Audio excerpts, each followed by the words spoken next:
आरेगाव, मुक्काम पोस्ट आरेगाव, तालुका मेखर, जिल्हा बुलढाणा. आणि मी 3 दिवस अगोदर बोरवेल घेतला. आजच मोटर टाकली आणि मला खूप छान पाणी लागलं. आणि मला पाणी देणारे जे पानाडी होते ते श्री पंजाबराव रूपरावजी बचाटे यांनी मला पाणी दिलं. आणि पाणी दिल्याच्यानंतर त्यांनी जेवढ्या फुटावर मला पाणी दिलं त्याचप्रमाणे मला पाणी लागलं. आणि पाणी इतकं छान लागलं की बोरवेलवालेसुद्धा म्हणत की तुम्ही 7.5चा पंप टाका यावेळेस. तर मी पंप वगैरे टाकला. पण योगायोगानं काय झालं, आमचा पंप टाकणं झाला आणि लाईट गेली. नाही तर तुम्हाला धारेसहित दाखवण्याची माझी तयारी होती.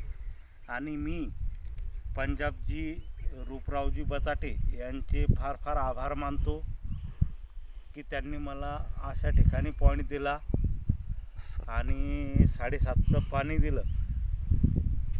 तर मी त्यांचे खूप आभार मानतो. 60 फुटावर पहिलं पाणी सांगितलं किती लागतं? आणि पहिलं पाणी मला त्यांनी सांगितल्याप्रमाणे 60 फुटावर लागलं, 120 फुटावर लागलं, 180 फुटावर सुद्धा लागलं आणि 250 फुटावर सुद्धा लागलं.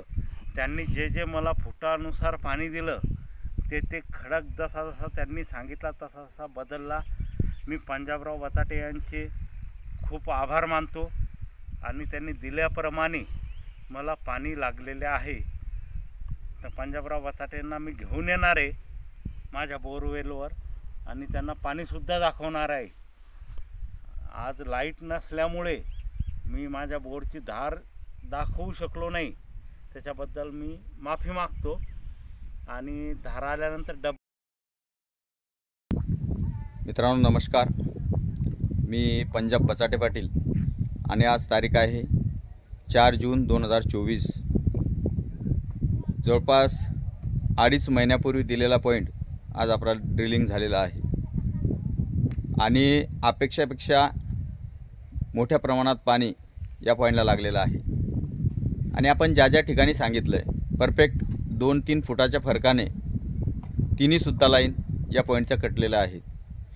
मित्रांनो, असं नाही की प्रत्येक पॉईंटला एवढ्या मोठ्या प्रमाणावर पाणी लागलं आहे किंवा प्रत्येकच पॉईंटला पाणी लागलं आहे, परंतु जो काही पाण्याचा भाग असतो त्या भागामध्ये पाणी शोधकाला जर त्याने तेवढ्या प्रमाणावर प्रयत्न केले तर 97-98% यश हे नक्की मिळवता येतं.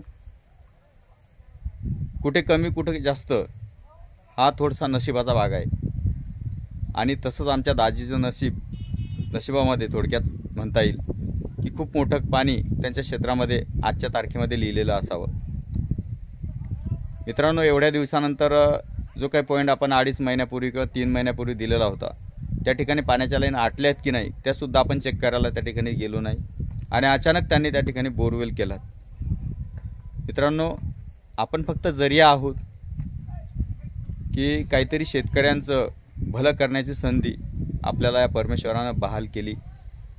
आणि ते कर्तव्य करताना आपण आपले संपूर्ण परिश्रम आणि आपली जी काही मेहनत आहे आणि जो काही अभ्यास आपण संपूर्णपणे या क्षेत्रामध्ये केलेला आहे तो आपला पणाला लावणं हे प्रत्येक पाणी शोधकाचं काम आहे. शेवटी ज्याचं नशीब त्याच्यासोबत. आता प्रत्येकाला जेवढं पाणी मोठं मिळणं हे शक्य नाही किंवा जो काही ड्राय भागामध्ये आत्तापर्यंत आपण रूट केला आहे त्यामध्ये बऱ्याच शेतकरी नाराजसुद्धा होत आहेत की बाबा आम्हाला 1.5 इंची पाणी सांगितलेलं होतं परंतु तेवढं वरती आले नाही. आणि तरीसुद्धा ज्या ठिकाणी ओलं किंवा चिखल लागलेला आहे त्या ठिकाणी 1-1 सव्वा इंच पॉईंट चालत आहेत.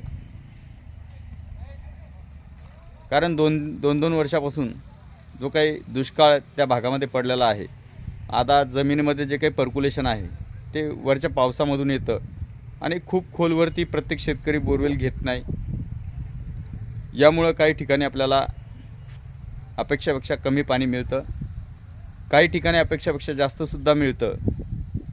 परंतु पाणी शोधक त्याच्या अभ्यासातून काहीतरी प्रत्येक शेतकऱ्याला पाणी मिळवून देण्याचा एक प्रयत्न करत असतो. हे सर्वांनी समजून घेणं गरजेचं आहे. आता आत्तापर्यंत मेकरमध्ये कुठलाही आपला एकही पॉईंट फेल नाही. माझ्या गावठाणचा विषय जर घेतलात तर किमान 1 इंची पाणी तरी प्रत्येक पॉईंटला आहे. कदाचित 100मध्ये एखादा पॉईंट फेल असावात, त्याबद्दल दुमत नाही, कारण आपण माणसं आहोत, देव नाही. तर जी काही मुलाखत आमच्या दाजींनी टाकलेली आहे आणि डोणगावचे सुद्धा बरेच पॉईंट आपण पाहिलेले असतील की अतिशय चांगल्या पद्धतीने त्या भागातले पॉईंट आपले सुपरहिट झालेले आहेत. तसा जो काही धाराशिवचा भाग असेल, त्यानंतर बीडचा भाग असेल, या भागामध्ये सुद्धा चांगल्यापैकी यश आपल्याला आलेलं आहे. थोडंसं या वर्षाला नाशिकमध्ये अपयश, आपल्याला 100मध्ये 15 पॉईंट आपले फेल झालेले आहेत. त्यामागं कारण आहे की खूप मोठा पडलेला दुष्काळ 2 वर्षापासूनचा, आणि तरीसुद्धा 100मध्ये 15 शेतकरी जर नाराज झाले असतील तरीसुद्धा 85 शेतकऱ्यांना त्या ठिकाणी पाणी मिळावे, यापेक्षा आनंदाची बातमी काही होऊ शकत नाही. त्या 15 शेतकऱ्यांसाठी मी माफी मागतो, परंतु प्रत्येकाला पाणी मिळवून देणं हे पाणी शोधकाच्या हातात नाही आहे, हे सगळ्यांनी समजून घेणं गरजेचं आहे. धन्यवाद.